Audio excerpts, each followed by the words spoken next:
Abra sua Bíblia, Filipenses capítulo 4, nós caminhamos para o final dessa epístola. Se o Senhor Deus permitir, na próxima semana a gente conclui. Hoje nós vamos ler do verso 14 até o verso de número 20. E o nosso intento nesta noite, irmãos, é falar sobre a alegria que um cristão deve ter de ser um cooperador com o reino de Deus. Que bênção deve ser na nossa vida ser um cooperador no reino de Deus. É interessante que nós temos muitas alegrias na vida cristã. A Bíblia está repleta disto. A alegria de ler a palavra, a alegria de louvar ao Senhor, a alegria de estar em comunhão com os santos, a alegria do céu, a alegria de viver na terra com o Senhor, a alegria de ser abençoado pelo Senhor aqui nesta terra, com toda a provisão.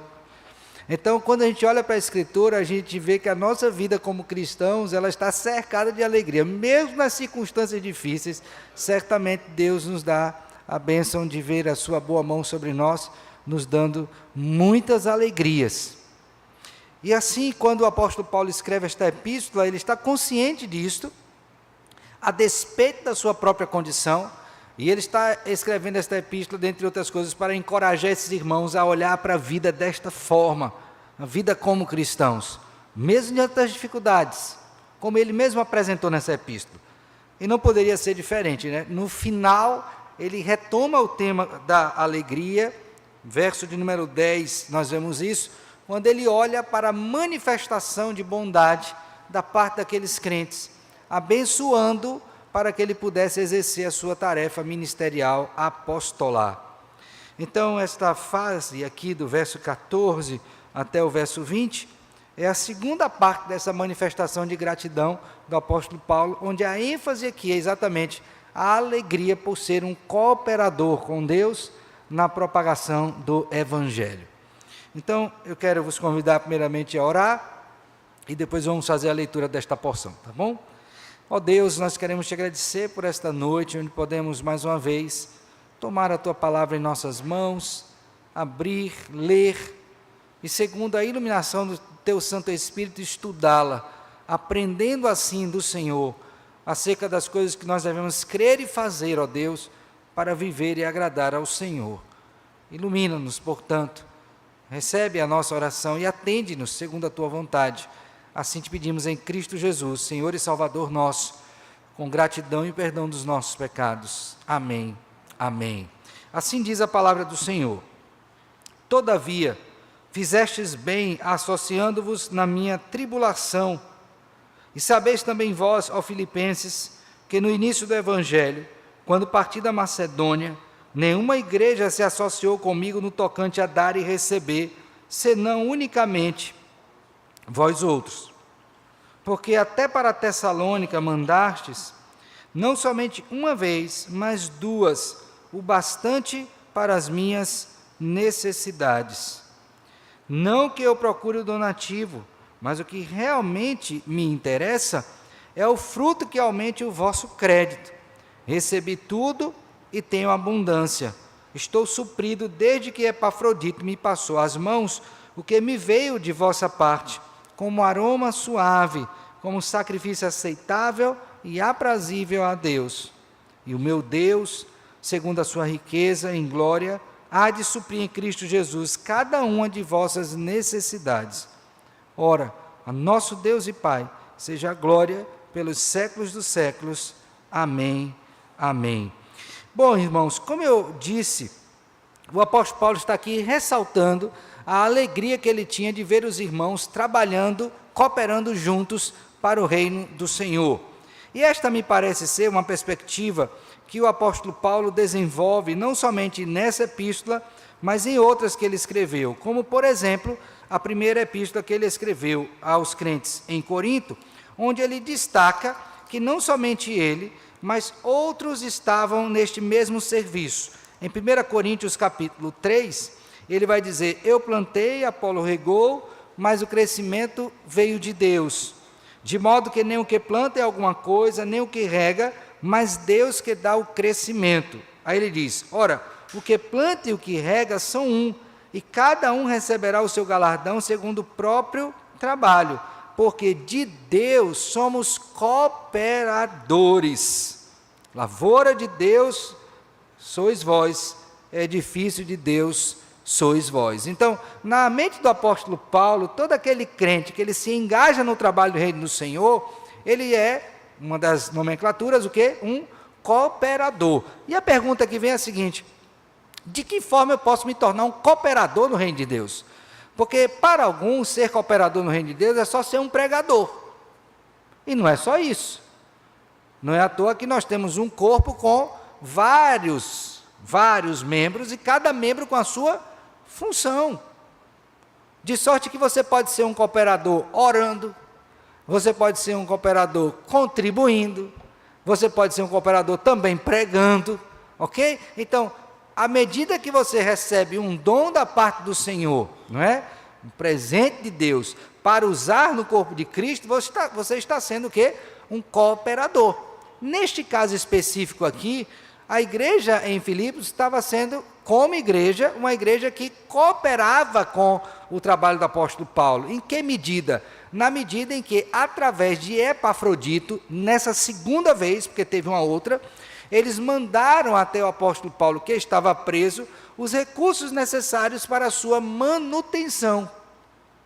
Então agora Paulo, ao final desta carta, traz à memória isto e o faz não somente como um reconhecimento, portanto, gratidão, mas também mostrando que há da parte dele esta grande alegria por ver a igreja que ele plantou, a igreja que ele ensinou, agora sendo o quê? Um instrumento nas mãos de Deus e cooperando com o progresso do Evangelho. Assim, irmãos, nessa noite eu quero falar com os irmãos exatamente sobre isso, a alegria de ser um cooperador com a causa do reino de Deus. Você tem essa alegria? De que forma você tem cooperado com o reino de Deus? Você não pode sair daqui hoje sem considerar isto, a alegria de poder cooperar e saber de que forma você está o quê? Cooperando com o reino de Deus para o progresso desse reino. E o apóstolo Paulo faz isso, irmãos, em dois passos nesse texto. O primeiro deles está no verso número 14 a 16, quando esta alegria é a alegria de estar associado ao progresso do Evangelho. Isso aqui é importante pela seguinte razão: na Bíblia você vai ver pessoas que estão contribuindo para o progresso do Evangelho e outras que estão sendo um impedimento para o progresso do Evangelho. Então, eu não deveria me alegrar, e nem devo, logicamente, se por alguma razão eu estou sendo, na igreja, uma pedra de tropeço. Se eu não estou contribuindo para o progresso do reino de Deus. Na verdade, isso deveria ser razão de grande tristeza, de grande temor, por ser exatamente esse instrumento.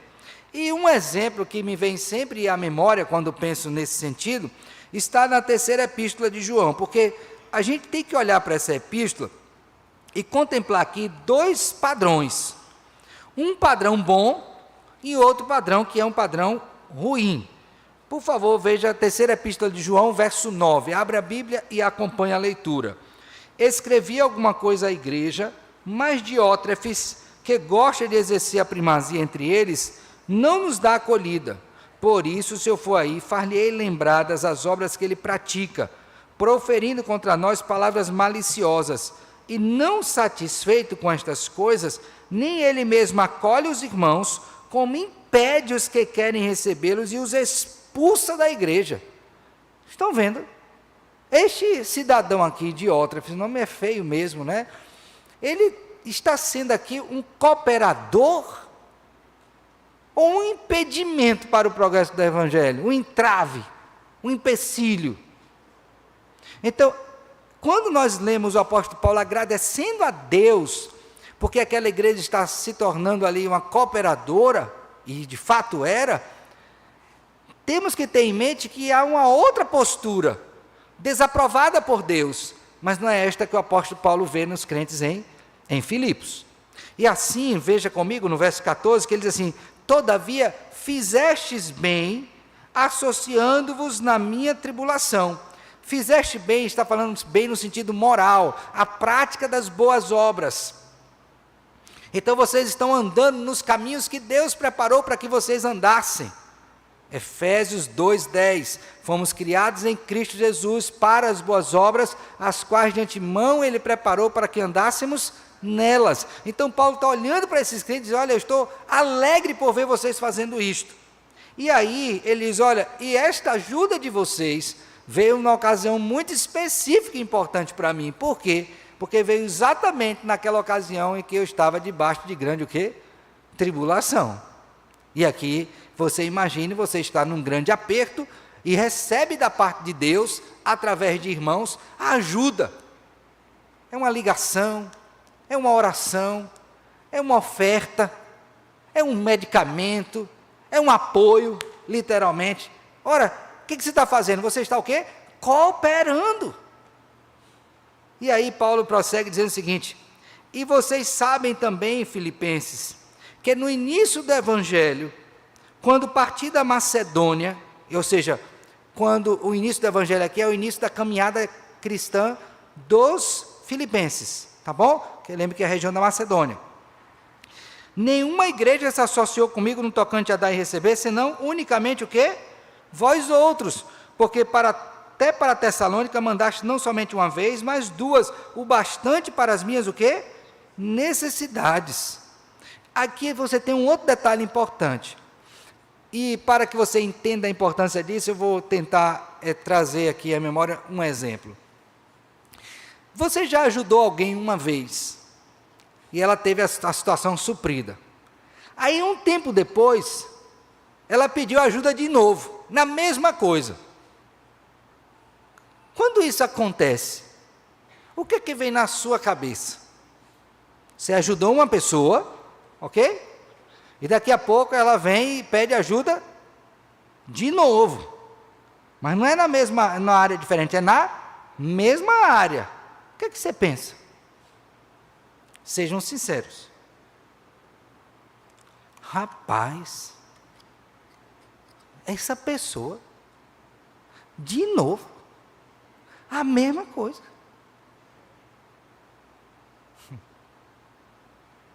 Pois os filipenses mandaram, só aqui nesta carta, 3 vezes, 2 na primeira e outra agora. O que é que vocês me dizem disso? Esses irmãos aprenderam a andar como cooperadores?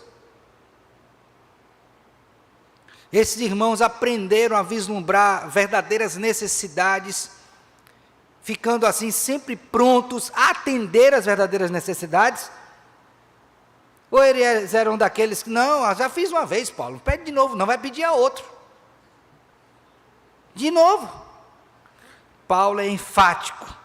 Vocês sabem, irmãos, filipenses, que vocês me ajudaram no início, e depois vocês mandaram para a Tessalônica não somente uma, mas 2 vezes. Então conte quantas vezes eles ajudaram Paulo. 1 no início, 2 para a Tessalônica, e essa outra agora. Então só aqui quantas vezes? 4 vezes.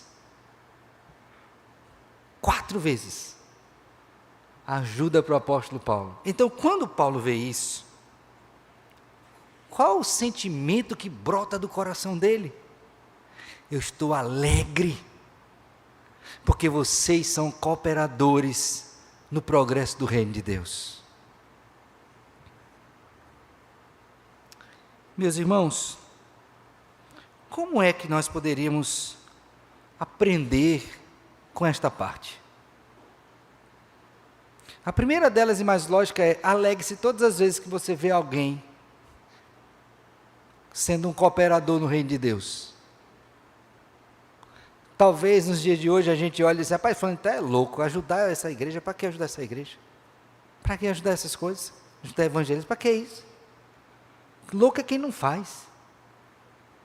Louco é quem não entende que o melhor investimento é no reino de Deus, porque é para a eternidade. Louco é quem não entende que Deus nos dá todas as coisas e nos faz mordomos, e devemos ser mordomos fiéis de tudo aquilo que Ele nos dá. porque Ele não nos dá para nós mesmos, irmãos. Ele nos dá para que sejamos, de fato, instrumento nas suas mãos para abençoar o seu reino. Então, a primeira coisa que eu olho para esse texto é pensar nisso. Senhor, será que eu me alegro? Será que eu oro quando eu vejo alguém sendo um instrumento nas mãos de Deus e cooperando com o Evangelho? Dá um exemplo. Se seu filho chegasse para você e dissesse: pai, tem uma coisa para lhe dizer. Ele está perto de fazer o vestibular ali e tal. Diga, meu filho, o que é que você tem para dizer? Não vou fazer vestibular para tal curso. Aí disse: meu filho, o que é isso? Pai, é porque é o seguinte, eu vi que eu tenho um chamado para o ministério pastoral. Meu filho, você está doido? Chama a mulher, vem cá, mulher, que esse menino ficou doido. Ficou doido. Meu filho, eu te eduquei a vida toda, te dei a melhor escola, te ensinei tudo, para você chegar uma hora dessa aqui e me dizer um negócio desse, meu filho, não esperou nem um outro momento mais adequado. Ele está dizendo que ele quer ser um cooperador no reino de Deus, quer dar a vida dele para Jesus, servi-lo integralmente. Essas coisas, irmãos, medem-se, de fato nós entendemos que é uma bênção ser um cooperador. Afinal de contas, o que Deus nos dá é para quê? Para a gente ficar com casas apaineladas? Ou para o reino? Então nós devemos nos alegrar. Mas ao mesmo tempo devemos perguntar para nós mesmos: Senhor, eu estou sendo um cooperador no progresso do reino? De que forma, Senhor, eu tenho cooperado para que o teu reino cresça? Eu oro por isso. Pastor, mas orar, meu filho, você lembra que quando Cristo olhou para a seara e disse: olha, a seara é o quê? É grande, mas poucos são o quê? Como é que a gente faz para cooperar? Cristo disse: ore para Deus mandar o quê? Trabalhadores para a sua seara. Então você pode cooperar de tantas maneiras. Não é só desprendendo valores financeiros, embora isso seja necessário, mas é utilizando tudo que Deus lhe deu e lhe fez para o seu reino. Pense nisso. Meu Deus, eu tenho 40 anos como cristão, em que eu tenho cooperado para o progresso do teu reino, Senhor? Em que eu tenho cooperado? Nesse tempo de pastor, uma coisa ainda me inquieta, é quando eu vejo pessoas chegando para mim, depois de um tempo como cristão, dizer: pastor, eu não sei o que é que eu vou fazer no reino. Eu respondo com carinho, sabe?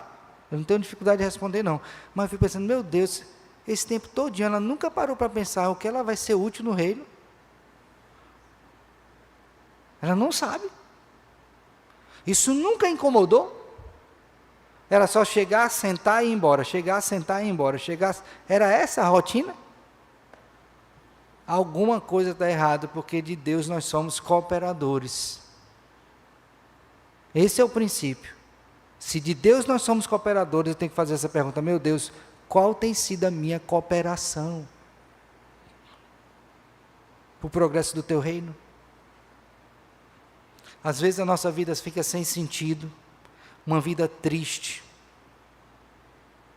uma vida vazia. Por quê? Porque nós não entendemos ainda que de Deus nós somos o quê? Cooperadores. Mas aí tem a segunda parte do texto. Observe comigo, verso de número 17 até o verso 20. Ele diz assim: primeiro ele se alegrou porque o quê? Eles se associaram. Agora ele se alegra pelos efeitos. E os efeitos se dão em 3 instâncias, tá? Então, quando a igreja cooperou, os efeitos vieram em 3 instâncias.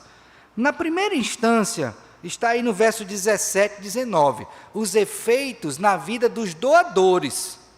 Ou seja, quando eu coopero, tem um efeito que vem para o meu benefício. Qual? Olha aí. Não que eu procure o donativo, mas o que realmente me interessa é o fruto que aumente o vosso quê? Crédito. Então ele está dizendo, olha irmãos, há um efeito. Quando vocês se tornam cooperadores, vocês têm crédito. Mas crédito com quem? Com Paulo? Talvez seja de gratidão, mas sobretudo ele está falando aqui crédito com Deus, porque é uma boa obra. Lembra que cada um vai ser julgado segundo as suas obras, que nós receberemos galardões conforme as nossas obras? Então é crédito. Ajuntai tesouro lá no céu. Mas no verso 20 ainda tem uma outra questão que é benéfica também para quem doa. E o meu Deus, segundo a sua riqueza em glória, há de suprir em Cristo Jesus cada uma de vossas o quê? Paulo usa a mesma palavra aqui neste verso, também, irmãos, no verso de número 16. Então veja que ele está dizendo o seguinte, olha, vocês supriram as minhas necessidades. Por conta disso, Deus também vai fazer o quê? Suprir as suas necessidades. Eu conversando alguns dias com alguns irmãos, inclusive em casa, eles dizem, minha filha, você já percebeu que parece que quanto mais a gente é liberal em dar, mais Deus abençoa? Se já tiver essa experiência.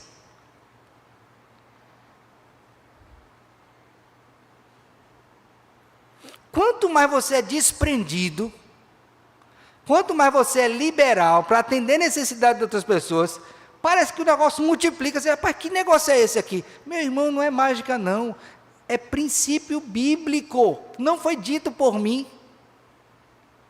Todas as vezes que o servo do Senhor se engaja na cooperação do reino de Deus, e ele entende isto, e ele não faz porque quer isto, mas naturalmente, isso vem sobre ele. E aí eu quero que você, por favor, abra a sua Bíblia, no textinho que nós lemos agora de noite, 2 Coríntios, capítulo 11.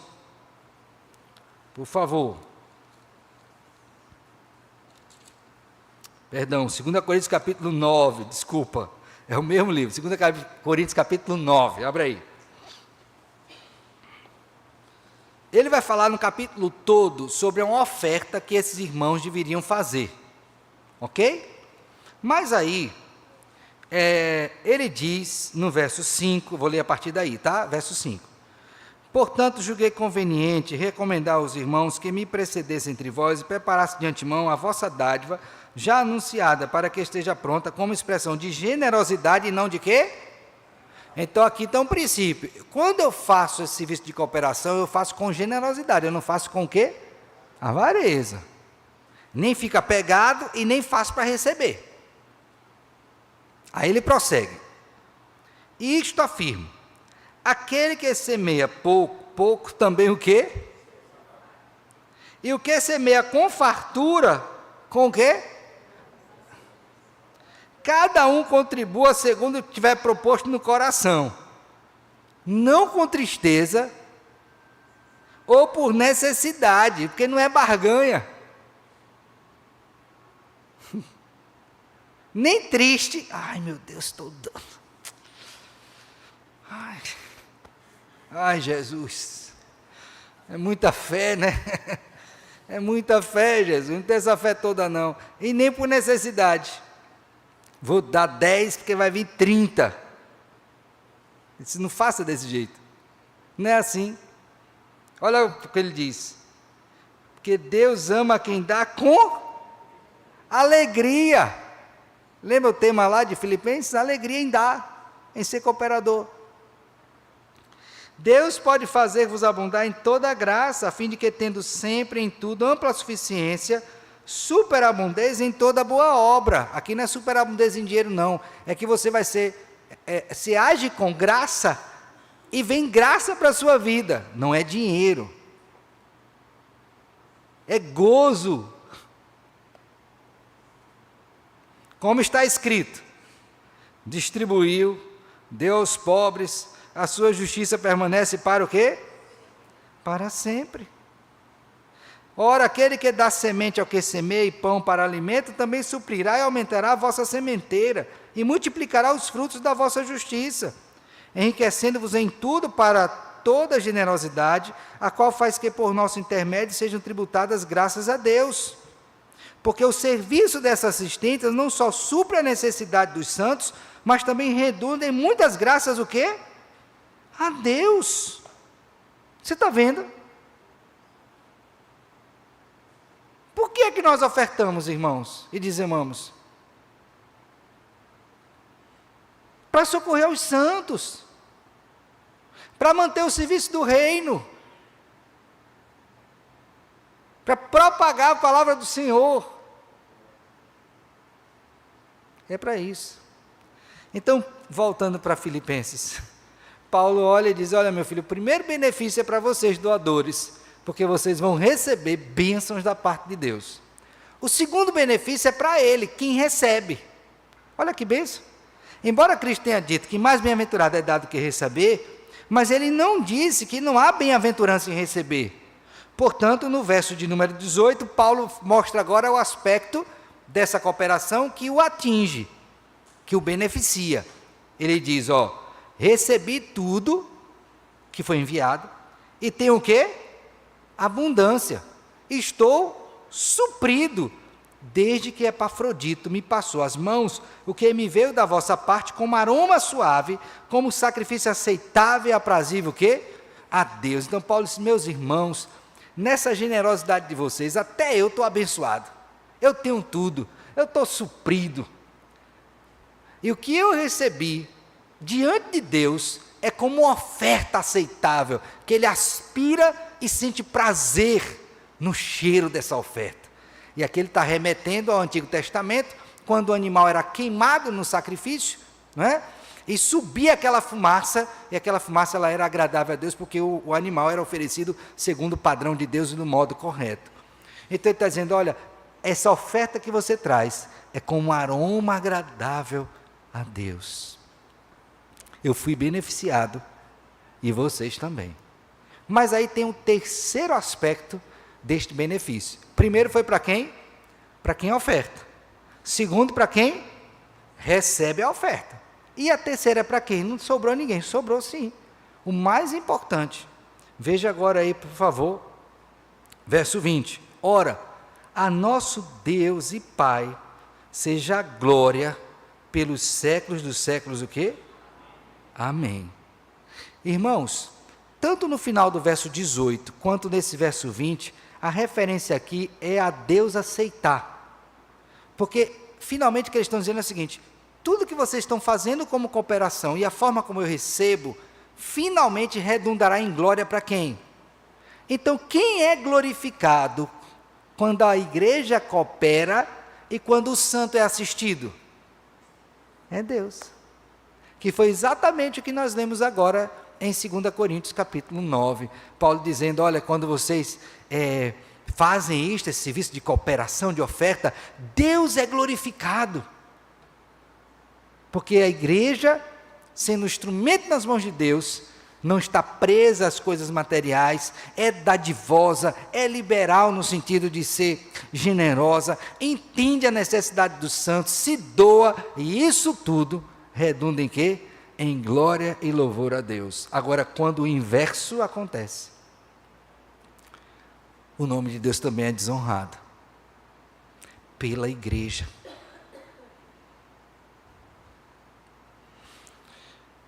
Esse é um assunto muito importante e por vezes muito delicado, porque infelizmente nós temos igrejas menos puras que usam este expediente para extorquir pessoas, para cativar a consciência dos fracos.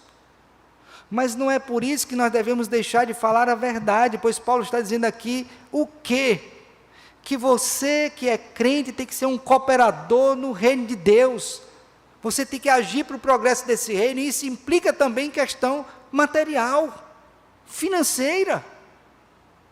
Que você é abençoado por Deus quando faz isto, e eu não estou dizendo que você vai ficar rico, mas são as graças espirituais na sua vida por meio dele, Cristo Jesus.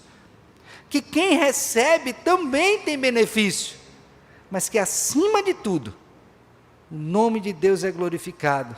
E aqui está a razão da nossa maior alegria, é saber que Deus está sendo honrado na igreja, como era a igreja primitiva, onde tinha pessoas de diversos níveis financeiros, diversos, não só esse, mas outros, era uma comunidade heterogênea, e as pessoas diziam naquela época que aqueles que tinham posses, mediante as necessidades dos seus irmãos, eles vendiam aquelas posses, depositavam aos pés dos apóstolos, para que estes então, com critérios corretos, suprissem a necessidade dos santos. E o que acontecia com a igreja? A igreja crescia, e o testemunho era poderoso no meio daquela cidade, Jerusalém.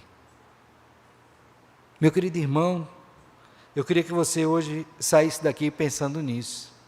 Meu Deus, eu estou sendo um cooperador. Será que parte da minha dor não está sendo exatamente isso, porque eu não estou agindo como deveria? Será, Senhor, que eu me alegro por ver uma igreja assim, eu oro para que a igreja assim, como parte da igreja eu quero ser assim? Estejamos atentos, irmãos, a isto. Outra coisa que você não pode sair daqui é pedindo a Deus o seguinte: Senhor, me mostre a necessidade dos santos. Porque, irmãos, a gente está tão preocupado muitas vezes com o nosso umbigo, que a gente não está nem vendo a necessidade dos santos. O menino está com a sandália furada do meu lado, eu com um sapato novo, e eu sou incapaz de perceber o furo da sandália. E aqui eu não estou falando de assistencialismo, eu estou falando da nossa insensibilidade, que muitas vezes é tão óbvia, que a gente não vê. Ou faz que não vê, não é? Então diga: Senhor, me ajude, eu não quero ser um insensível. Eu quero perceber a necessidade dos santos. Eu quero perceber a necessidade da igreja. E eu quero cooperar. Porque Deus me olhou na minha mais profunda e terminal necessidade, quando eu estava morto em meus delitos e pecados, e Ele se deu para me salvar. E não teve quem cooperasse com Ele não, viu? Ele morreu sozinho.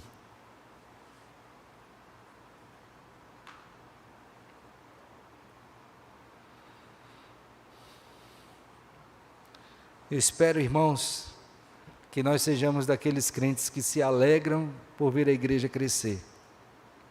E se alegram por serem instrumentos de Deus para o crescimento da igreja. Vendo o benefício dos irmãos, o nosso próprio, na medida em que cumprimos a vontade do Senhor, mas acima de tudo, desejando que o nome de Deus seja glorificado por meio de uma igreja que coopera para o crescimento do reino do Senhor. Que Ele tenha misericórdia de nós e que Ele nos ajude. Amém.